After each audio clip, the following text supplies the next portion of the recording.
Hi, everyone. This is your host, Raven Syed, and welcome back to Forgotten Echoes, a podcast where we dive into the mysterious and unsolved cases of Black women and girls that often get lost in time.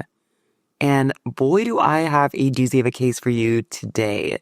And I say that about every case, but today's is just quite chilling because this victim, it's like she fell off the face of the earth and was never seen or heard from again, and nothing really makes sense.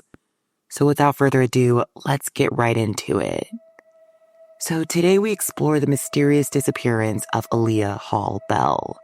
She was just 18 years old with dreams of becoming a hairstylist, and she vanished on a rainy night just 2 days before Thanksgiving in 2014 after leaving her uncle's home in Rock Hill, South Carolina. And she was just headed to her grandmother's house just a few blocks away, but she never arrived and hasn't been seen or heard from since.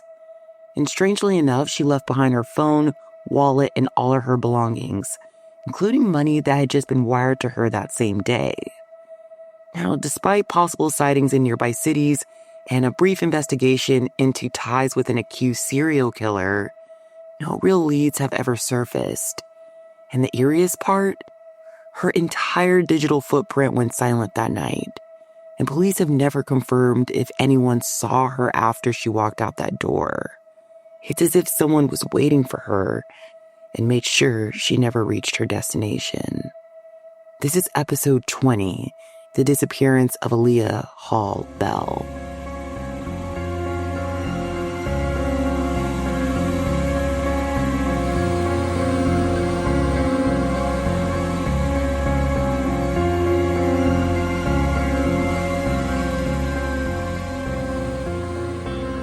Sources for today's episode include The Charlie Project, Live 5 News, Herald Online, WBTV, Investigation Discovery, the Doe Network, Fox 8 News, SC Local News, and Black America Web.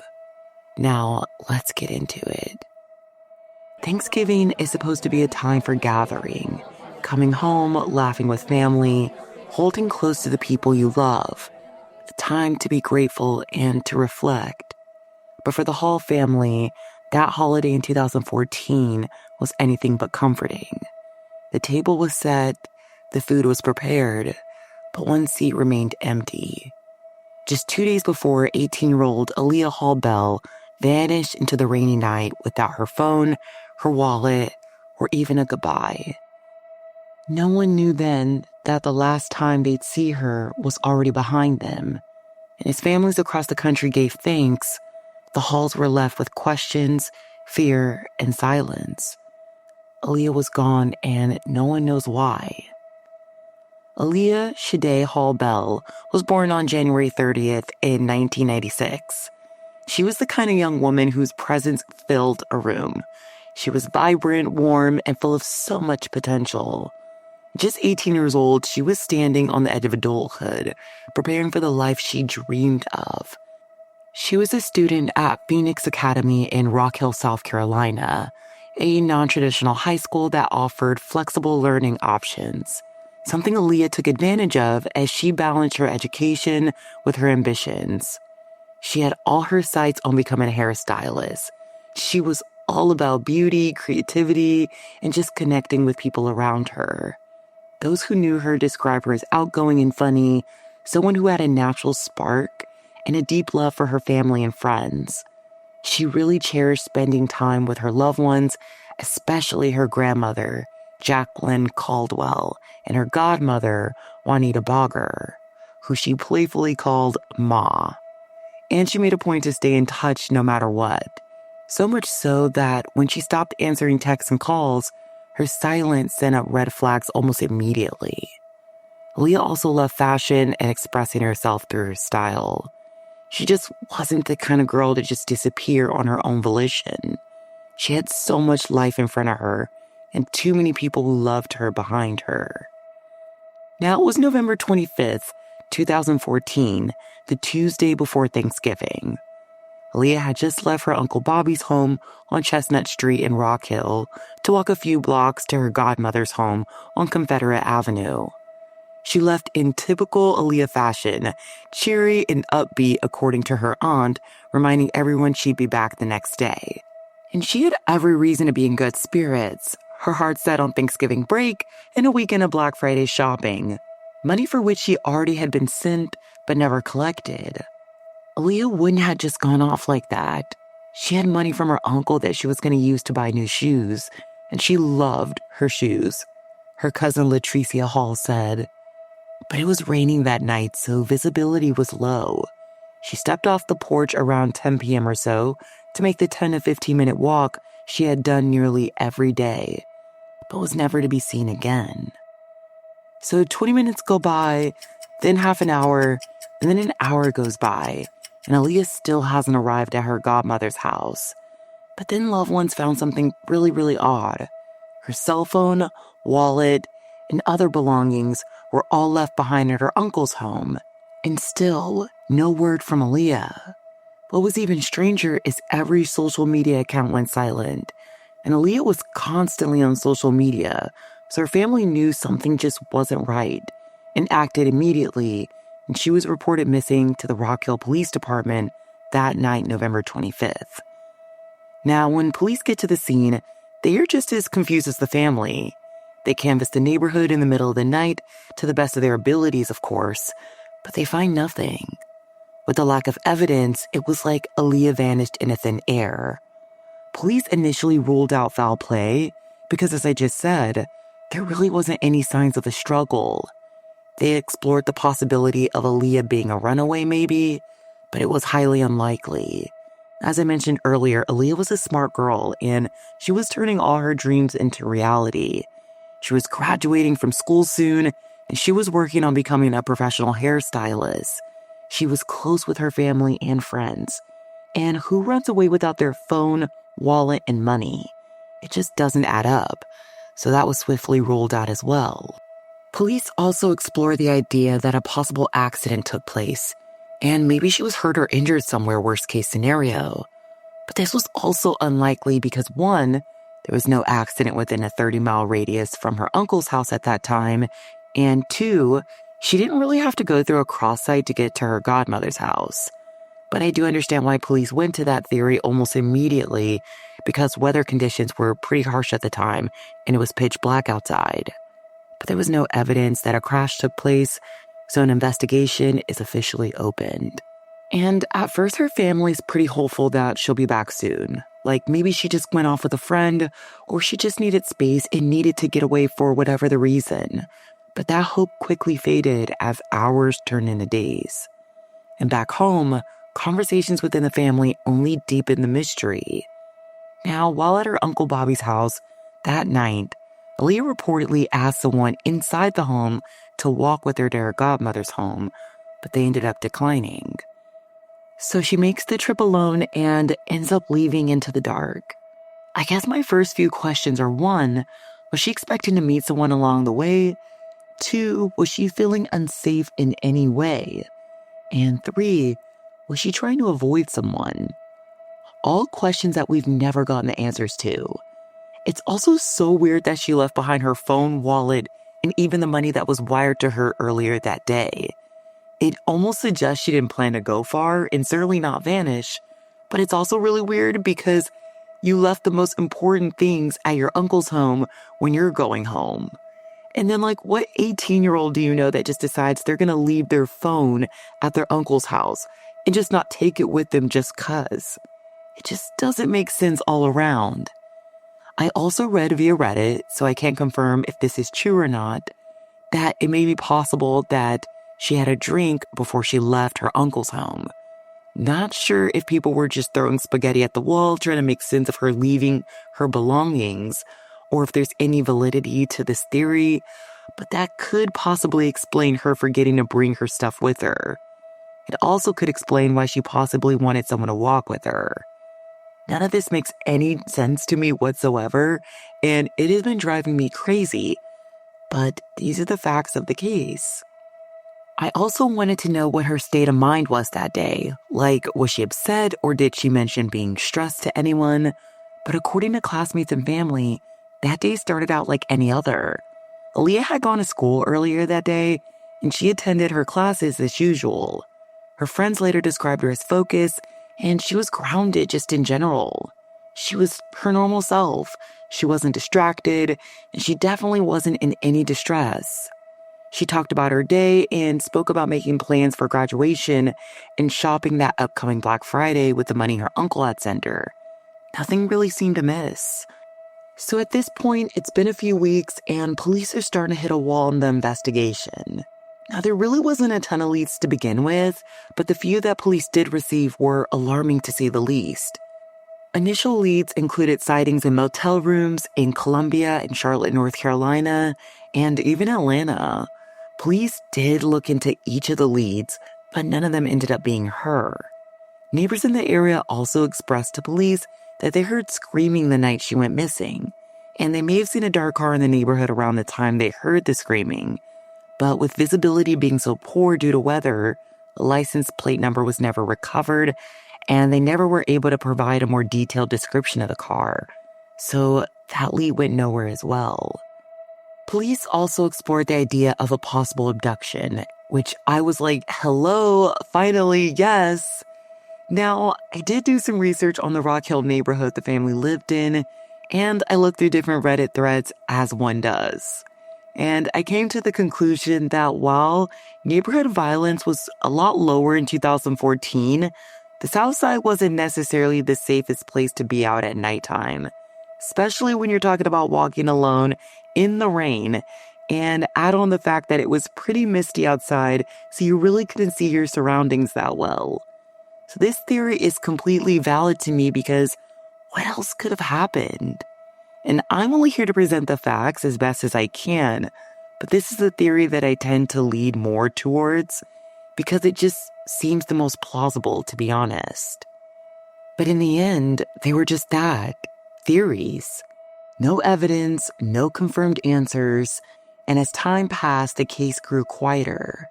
Until nearly 9 years later, when an unexpected name brought it back into focus in the summer of 2023. A chilling twist no one saw coming. In July 2023, the arrest of Rex Heuermann sent shockwaves across the country. A New York architect by day, he was charged in connection with the Gilgo Beach serial murders. Accused of killing several women, most of which were sex workers, whose bodies were discovered near Gilgo Beach between 2009 and 2011. But there could possibly be more. Now, investigators ended up catching Heuermann through burner phones, his digital footprint, and oddly enough, DNA from a thrown-away slice of pizza. He has pled not guilty to all of his charges, and he does remain in custody as police continue to investigate whether he could be linked to other unsolved cases across the country. And one of those cases, briefly under the microscope, Aaliyah Hall Bell. Now, South Carolina investigators re-examined Aaliyah's disappearance for any possible connections. Given the shocking nature of Heuermann's alleged crimes, authorities across several states began cross-referencing cold cases like it was nobody's business. But according to Lieutenant Michael Chavez, they found no indication of any ties between Heuermann and Aaliyah, and the investigation into the possible link between the two ultimately led nowhere. And I'm not exactly sure what might have hinted at the two being connected, considering Gilgo Beach is about 12 hours north of Rock Hill, South Carolina. But nonetheless, it was a short revival of the case, and essentially it got Aaliyah back into local media for a brief period of time. And in the end, Heuermann was charged with 7 murders connected to the bodies found along Long Island's South Shore. But after that, crickets. And since 2023, there hasn't been any progression that the public is aware of. And Aaliyah's case remains unsolved. To this day, on November 25th, her family honors her memory by releasing balloons, sharing memories, and asking the community to remember her. Despite possible sightings, there has been no confirmed trace of Aaliyah. No bank account activity, no credit card usage, no use of her social security number. It's as if she vanished in a thin air. Several theories have been considered in Aaliyah Hall Bell's disappearance, but none have offered any clear answers. A hit-and-run theory was suggested, as I stated earlier, especially given the rainy, low visibility conditions. But no vehicle, no crash scene, and no physical evidence was ever found. The idea that she left voluntarily also seems unlikely. Aaliyah had plans, left behind all her personal belongings, including her phone and wallet, and was known to stay in close contact with her family. I believe that an abduction remains a strong possibility, especially considering she was walking alone at night. Maybe she encountered someone she trusted just enough to let her guard down. Maybe she got a ride from the wrong person who had malicious intentions. Or was she forced in the car? And who was the person neighbors heard screaming the night Aaliyah went missing? So many questions left unanswered. But one of the most controversial theories is that she never left her uncle's home. The only people that stated she left the home to walk to her godmother's house were the people in the home. And I'm not exactly sure how many people were at the house at the time, but essentially what happened from her leaving the house to going missing is solely based on their accord of that evening. What if she never left? Did something happen to her in the home possibly? Once again, I don't know what happened, and I'm going to give law enforcement the benefit of the doubt and assume that everyone in the home was questioned and were ruled out as possible suspects. But it is a plausible theory. And lastly, some have wondered if there's a deeper criminal link, but no evidence has ever surfaced tying her case to any known offenders in the area. What happened to Aaliyah remains a chilling mystery, one that suggests whatever occurred that night wasn't an accident. As of today, it's been over a decade since Aaliyah Hall Bell disappeared until that rainy November night. That's 10 Thanksgivings missed, 10 birthdays uncelebrated, and still no answers. Her case remains officially unsolved and it's gone cold, and it's unclear if law enforcement is still working on it. Despite brief moments of renewed attention, no solid leads have recently surfaced. Aaliyah's family continues to hold out hope and call for answers, believing someone, somewhere, knows the truth. Her aunt Leroy Hall said, quote, "I just want clarity. I just want closure. I just want to feel whole again," quote. And in the silence that follows every passing year, her family's message remains clear. If you know something, anything, please come forward.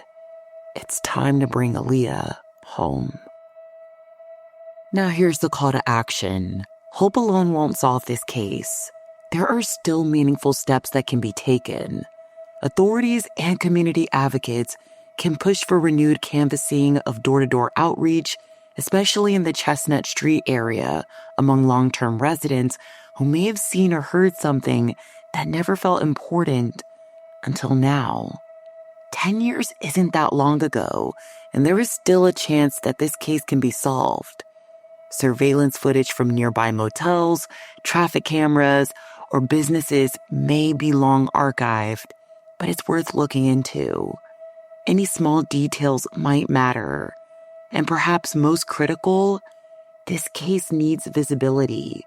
Media coverage, whether it's national or local, even social media traction could help reignite public interest and encourage new tips. And just by listening and sharing Aaliyah's story, you're spreading the word and doing your part to make sure her story isn't forgotten. If you know something, no matter how small, please contact the Rock Hill Police Department at area code 803-329-7200 or your local Crime Stoppers line. You can also contact the National Missing and Exploited Children's Hotline. We've seen it happen time and time again. All it takes is one person to crack the case wide open. Let's get justice for Aaliyah and her loved ones. Sending so much light and love to the Hall Bell family. Thank you for tuning in to episode 20 of Forgotten Echoes. I honestly can't believe we made it this far. 20 episodes that have been dedicated to voices that so often go unheard. I'm incredibly grateful to each and every one of you that continues to listen, share, and just care about these cases.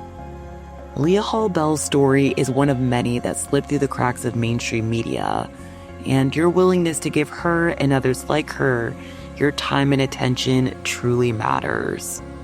Every time you share an episode, talk about a case, or keep a victim's name alive, you're doing your part to fight the silence.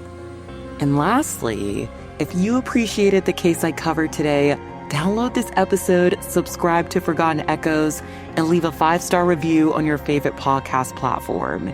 It may seem super small, but those actions help these stories reach so many more people, and that's how awareness turns into answers. And as usual, don't forget to follow us on TikTok and Instagram for visuals of the cases covered. I'm Raven Zayad, and I'll see you next week with another case that needs to be remembered. Stay vigilant, stay aware, and keep the echoes of the forgotten alive. I'll see you soon.